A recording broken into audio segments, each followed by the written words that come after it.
de l'importance des chefs traditionnels et des chefferies traditionnelles dans l'échiquier culturel africain, camerounais et surtout de l'Ouest Cameroun. Dans la société bamileke, une des composantes de référence, c'est la chefferie. Appelons ça comme ça. C'est le chef, appelons-le comme ça. Mais radicalement, c'est le royaume, c'est le roi. Puisque ici on l'appelle Go, Gongadjo, Fonefodjo. Donc, c'est de manière très réductive que la colonisation, un peu comme en classe, a appelé le roi chef, comme celui qui devait regarder le nom des bavards et transmettre au maître, et le transmettre au surveillant général. Donc, l'impact de la colonisation et par la suite l'intégration de ces royaumes dans un État constitutionnel n'a pas beaucoup permis à notre génération de savoir ce que c'est que le roi, le faux ou bien le chef, et par conséquent de ne pas bien comprendre ce que c'est que la chefferie traditionnelle, surtout en Afrique centrale, au Cameroun et dans les hautes terres de l'Ouest, comme on a l'habitude de le dire. Aujourd'hui, on sait de nos chefs, ce qu'on sait de nos chefs aujourd'hui est le fruit d'une caricature voulue par le colon. Ce que nous savons de nos chefs est le fruit d'une caricature décidée et voulue par le colon afin de justifier sa mission civilisatrice. C'est quoi en fait? Ça veut dire que le colon est venu pour masquer son travail de pillage des ressources africaines et qu'ensuite il fallait inscrire dans l'histoire et dans la durée. Il fallait masquer cette mission d'une mission civilisatrice. Il fallait masquer ce pillage d'une mission civilisatrice. C'est pour cela qu'ils ont appelé cela la mission de civilisation. Mais alors on ne peut pas dire que on s'en va civiliser les Noirs et en même temps affirmer qu'ils ont des civilisations. Voilà pourquoi lorsqu'ils ont rencontré les chefferies, des royaumes instaurés, ils les ont combattus. Mais il ne fallait pas non plus avouer qu'ils les ont combattus. Ils doivent dire qu'ils ont combattu les barbares. On les a qualifiés de barbares, de sorcellerie, de sauvagerie. Et donc, ils n'ont pas pu avouer qu'ils ont trouvé des royaumes ayant des structures stables, une police, un système éducatif, un système sanitaire, même s'ils n'étaient pas des meilleurs. Mais il y en avait. Il fallait donc montrer qu'on va chez les sauvages pour leur apporter un peu d'humanité. Et donc on ne pouvait pas avouer qu'il y a une organisation sociale stable, avec ses structures, avec même son idéologie de solidarité. Quand on dit chez nous, là, donc si tout le village est solidaire, et vous voyez dans tous les villages de l'Ouest, il y a cette notion de solidarité. Si tout le monde est solidaire, on ne connaîtrait pas qui est le pauvre. Par contre, quand ils sont venus, il fallait accepter soit le capitalisme, soit le socialisme, ces grandes idéologies. Et donc, lorsqu'on réussissait à nous transformer ainsi, il fallait dire que qu'on a instauré ça dans des systèmes de sauvagerie et de barbarie qui nous ont humanisés. Donc, voilà pourquoi très vite il fallait radicalement décomposer l'importance de la chefferie et montrer qu'il s'agit des chefs des barbares, des chefs de sorciers. Cela permettait d'abord à l'Africain d'être défiant, d'être méfiant. Et les chefs qui ont résisté comme Douala Mangabel, comme le sultan, comme le chef Bafoussam, comme le chef Baham, c'est les rois qui ont résisté. Ils ont connu la torture parce que entre-temps, notre civilisation ne connaît pas la guerre. Notre civilisation ne connaît pas la violence. Même si quelque part dans les villages, on dit, tous les villages se disent guerriers. Mais il n'y a pas une véritable industrie de guerre. Il n'y a pas une véritable industrie de violence. Donc on a réduit le roi à un animateur d'orchestre folklorique. Et c'est ce que nous retenons d'eux, ou bien c'est ce qu'ils peuvent aujourd'hui faire. Organiser des foires folkloriques sous la tutelle du ministre des Arts et des Cultures. Et donc un peu sous le ministre qui est tutelle des comédiens et des musiciens. Et pourtant, c'est plus profond que cela. Donc, cette fausse image des chefs est restée dans la tête de plusieurs Africains qui continuent à croire que le chef, c'est le chef des sorciers. Il est là, c'est un sorcier, il est entouré des notables qui sont des sorciers, il est entouré des structures qui boivent les sangs des gens, capables de se dédoubler la nuit, d'aller faire du mal. Non, c'est volontairement mis dans nos têtes par le système de civilisation et malheureusement, comme je dois dire, beaucoup l'ont assumé et beaucoup continuent à y croire. Donc cette fausse imagerie est restée dans la tête de beaucoup d'Africains, qu'ils soient chrétiens, musulmans ou non. Vous allez en ville, vous prenez un bandjounais, vous lui demandez de venir s'asseoir sur la chaise au milieu de ses frères. Il dit, non, ces affaires-là, je ne suis pas dedans. Pourquoi? Non, c'est de la sorcellerie. Qu'est-ce qu'il te dit? Non, nous avons gardé ces jugements et c'est fortement enraciné dans notre imagerie. Donc, on peut même dire que c'est malheureux. C'est le malheureux succès de la colonisation parce que pendant longtemps et même jusqu'à aujourd'hui, si vous voulez faire passer une thèse à la Sorbonne, je dirais par exemple sur le veuvage, vous devez écrire que c'est une série de barbarie et là vous aurez la thèse. Mais si vous essayez de démontrer que c'est autre chose, la réintégration par exemple de la veuve dans une nouvelle vie après la mort de celui qui était son bâton, on va dire non, vous ne connaissez pas l'Afrique. Et pourtant, il faut entrer dans le fond des choses pour comprendre. Donc, je dois dire ceci, je dois affirmer ceci. La chefferie, le chef, et malheureusement c'est resté là, je pourrais dire le royaume, le roi, et ses structures ne sont pas des affaires mystiques. Parce que beaucoup de personnes disent que le roi est là pour cacher des secrets, etc. Non, il est là pour autre chose.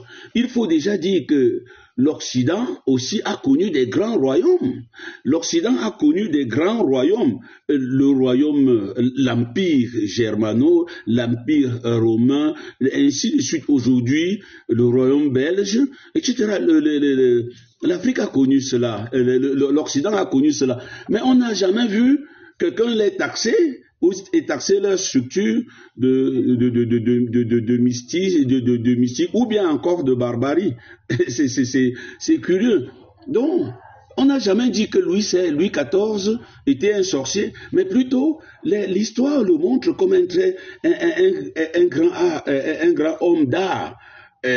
On dit les salons Louis XIV, et ça a son influence sur la musique de son époque, mais chez nous, les chefs sont considérés comme des sorciers qui gardent des secrets et qui tuent les gens. Si vous ne faites pas attention, on va vous tuer. Contrairement donc à ce que l'on pense, la colonisation ne nous a pas apporté la civilisation. Il faut bien dire que cela, la colonisation ne nous a pas apporté la civilisation. La colonisation est venue combattre une civilisation pour s'installer. Elle s'est arrangée à ce qu'on croit qu'elle a rencontré de la pure sauvagerie, que non, qu'elle a rencontré de la pure barbarie, que non, non. Nous sommes ainsi fils d'une civilisation qui a été vaincue, mais une civilisation qui avait son organisation. Elle a été vaincue avec il y a ses raisons, parce que nos parents n'étaient pas des tueurs. C'est en Occident qu'on invente la bombe, qu'on invente les avions bombardiers, qu'on invente des chars d'assaut, et ça tue des gens, et c'est pas sorcier ça. Mais je n'ai pas encore vu une civilisation en Afrique où on dit qu'il y a 40 morts à cause, par exemple, de l'invasion des sorciers du chef Bayangam dans le village Bandjoun. Il n'y a pas encore eu cela. Mais allez voir l'Ukraine avec la Russie. C'est la civilisation.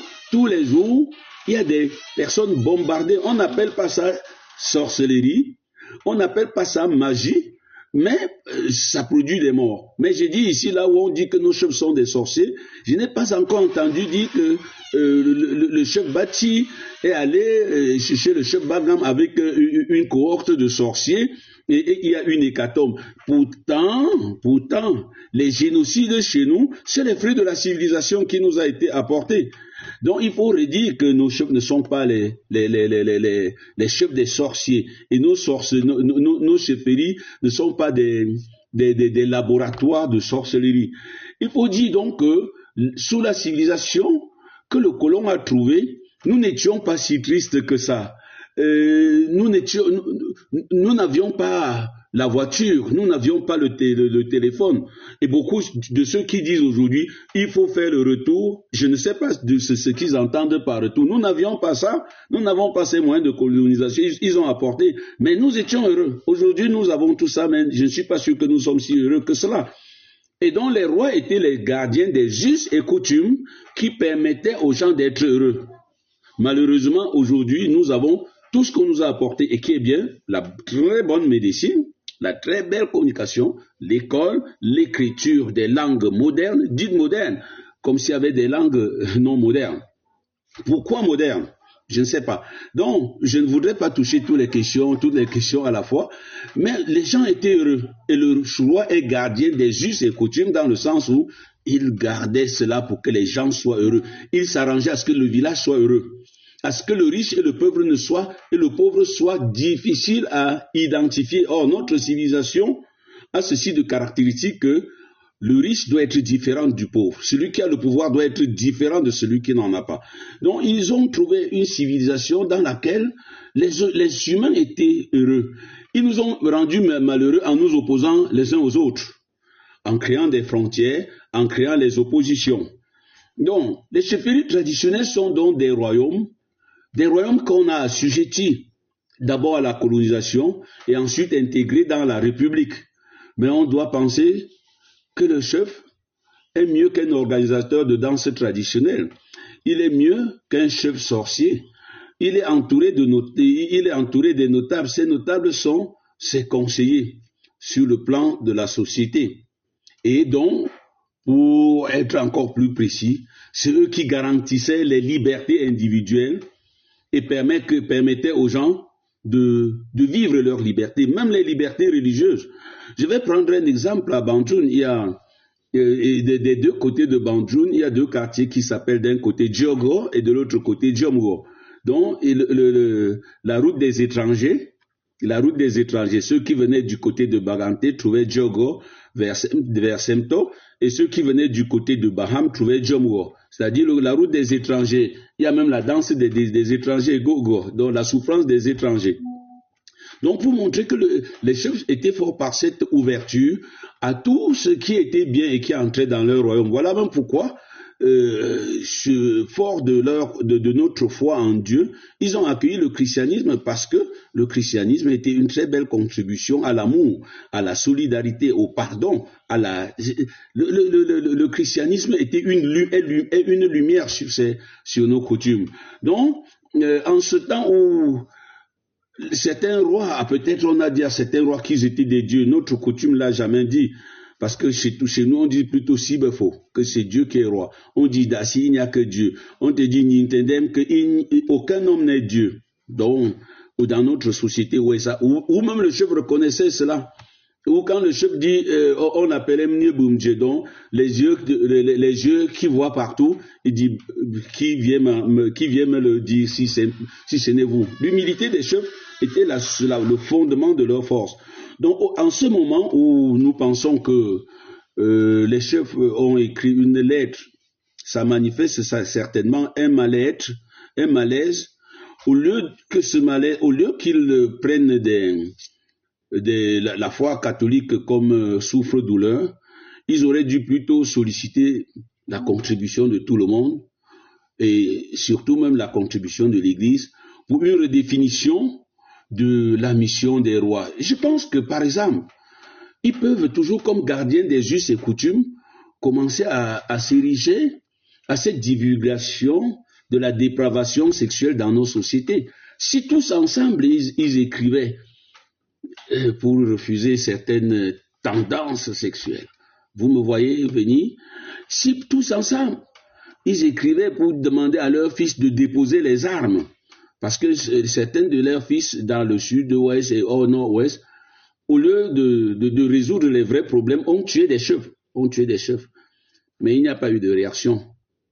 Peut-être parce que leurs conditions ne leur permettent pas de le faire et que, comme l'Église est toujours l'Église du pardon, c'est plus facile d'attaquer l'Église là-bas. Mais fondamentalement, il y a un malaise quelque part.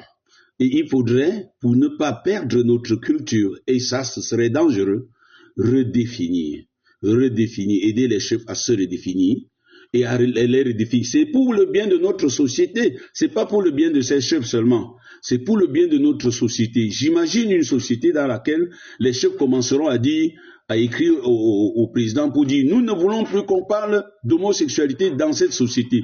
Tous écrivent, s'ils écrivent tous ensemble, alors ils demeurent des gardiens des us et coutumes. À la prochaine. S'il vous plaît, n'oubliez pas de vous abonner. Ça nous ferait du bien. Ciao.